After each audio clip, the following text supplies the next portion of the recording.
ಹೋರಾಟ ಮತ್ತೆ ಮುಂದುವರಿ ಸರ್ ಯತೀಂದ್ರ ಹೇಳಿದಾರೆ ಸರ್ ಸಿದ್ದರಾಮಯ್ಯನವರೇ 5 ವರ್ಷ ಸಿಎಂ ಆಗಿ ಮುಂದುವರಿತಾರೆ ಅಂತ. ಮುಗಿದೋಯ್ತು. ಸಿದ್ದರಾಮಯ್ಯ ಅವ್ರ ಮಗ ಹೇಳ್ತಾನಂದ್ರೆ ಅದು ಅಧಿಕೃತ ಅಂದ್ರೆ ಯುದ್ಧ ಮುಂದುವರೆದ ಭಾಗ ಇದೆ ಅಂತ ಹೇಳಿ ಒಪ್ಕೊಂಡಂಗೆ ಆಯ್ತು. ಅಧಿವೇಶನದಲ್ಲಿ ಶುರುವಾಗುತ್ತೆ ಅಂತ ಸರ್. ಇನ್ನು ನೋಡ್ಬೇಕು ಅಧಿವೇಶನದಾಗ ಏನು ಇಡ್ಲಿ ತಿತ್ತಾರೋ ದೋಸೆ ತಿತ್ತಾರೋ ಏನು ಒಬ್ರು ಕಪಾಳಿಗೆ ಒಬ್ರು ಹೊಡಿತಾರೋ ಯಾರು ನೋಡ್ಯಾರ. ಈಗ ಅಧಿವೇಶನ ನಾಳೆ ಚಾಲು ಅಲ್ಲ, ಇವತ್ತು ಹತ್ರ ಅಧಿವೇಶನ ಇರೋದಿಲ್ಲ.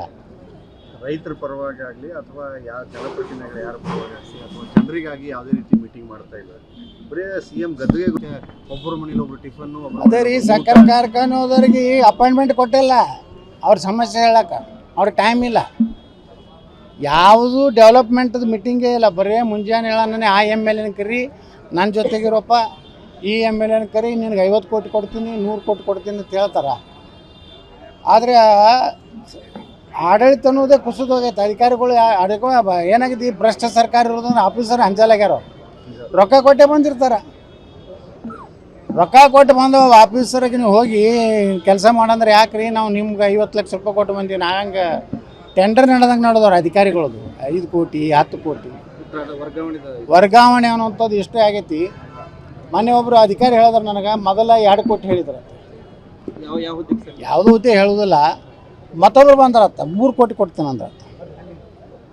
3 ಕೋಟಿ ಕೊಡ್ತೀನಿ, ಅದು ಎಲ್ಲಿಗೆ ಬಂದಿತ್ತ 5 ಕೋಟಿ ಬಂದಿತ್ತು. ಈ ವ್ಯವಹಾರ ಇವತ್ತು ನಡೆದತ್ತೆ. ಡಿ.ಕೆ. ಶಿವಕುಮಾರ್ 70 ಶಾಸಕರಿಗೆ ಹೋರಾಟ ಮತ್ತೆ ಮುಂದುವರಿ ಸರ್ ಯತೀಂದ್ರ ಹೇಳಿದಾರೆ ಸರ್ ಸಿದ್ದರಾಮಯ್ಯನವರೇ 5 ವರ್ಷ ಸಿಎಂ ಆಗಿ ಮುಂದುವರಿತಾರೆ ಅಂತ. ಮುಗಿದೋಯ್ತು. ಸಿದ್ದರಾಮಯ್ಯ ಅವ್ರ ಮಗ ಹೇಳ್ತಾನಂದ್ರೆ ಅದು ಅಧಿಕೃತ ಅಂದ್ರೆ ಯುದ್ಧ ಮುಂದುವರೆದ ಭಾಗ ಇದೆ ಅಂತ ಹೇಳಿ ಒಪ್ಕೊಂಡಂಗೆ ಆಯ್ತು. ಅಧಿವೇಶನದಲ್ಲಿ ಶುರುವಾಗುತ್ತೆ ಅಂತ ಸರ್.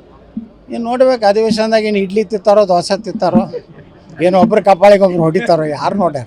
ಈಗ ಅಧಿವೇಶನ ನಾಳೆ ಚಾಲು ಅಲ್ಲ, ಇವತ್ತು ಹತ್ರ ಅಧಿವೇಶನ ಇರೋದಿಲ್ಲ.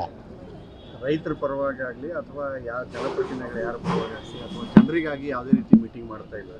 ಬರೀ ಸಿಎಂ ಗದ್ದುಗೆ ಒಬ್ಬರ ಮನೇಲಿ ಒಬ್ರು ಟಿಫನ್ನು ಅದೇ ರೀ ಸಕ್ಕರೆ ಕಾರ್ಖಾನೆದವ್ರಿಗೆ ಅಪಾಯಿಂಟ್ಮೆಂಟ್ ಕೊಟ್ಟಿಲ್ಲ. ಅವ್ರ ಸಮಸ್ಯೆ ಹೇಳಕ್ಕೆ ಅವ್ರಿಗೆ ಟೈಮ್ ಇಲ್ಲ. ಯಾವುದು ಡೆವಲಪ್ಮೆಂಟ್ದು ಮೀಟಿಂಗೇ ಇಲ್ಲ. ಬರೀ ಮುಂಜಾನೆ ಹೇಳನೇ ಆ ಎಮ್ ಎಲ್ ಎನ ಕರಿ, ನನ್ನ ಜೊತೆಗಿರೋಪ್ಪ ಈ ಎಮ್ ಎಲ್ ಎನ ಕರಿ, ನಿನಗೆ 50 ಕೋಟಿ ಕೊಡ್ತೀನಿ 100 ಕೋಟಿ ಕೊಡ್ತೀನಿ ಅಂತ ಹೇಳ್ತಾರೆ.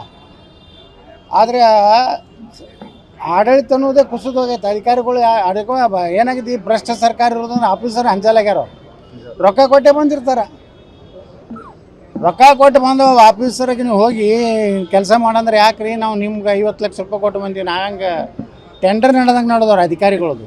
5 ಕೋಟಿ 10 ಕೋಟಿ ವರ್ಗಾವಣೆ ಅನ್ನೋಂಥದ್ದು ಇಷ್ಟೇ ಆಗೈತಿ. ಮೊನ್ನೆ ಒಬ್ಬರು ಅಧಿಕಾರಿ ಹೇಳಿದ್ರೆ ನನಗೆ ಮೊದಲ 2 ಕೋಟಿ ಹೇಳಿದ್ರು. ಯಾವುದೂ ಹುದ್ದೆ ಹೇಳೋದಿಲ್ಲ. ಮತ್ತೊಬ್ರು ಬಂದ್ರತ್ತ 3 ಕೋಟಿ ಕೊಡ್ತೀನಿ ಅಂದ್ರತ್ತ. 3 ಕೋಟಿ ಕೊಡ್ತೀನಿ, ಅದು ಎಲ್ಲಿಗೆ ಬಂದಿತ್ತ 5 ಕೋಟಿ ಬಂದಿತ್ತು. ಈ ವ್ಯವಹಾರ ಇವತ್ತು ನಡೆದತ್ತೆ. ಡಿ.ಕೆ. ಶಿವಕುಮಾರ್ 70 ಶಾಸಕರಿಗೆ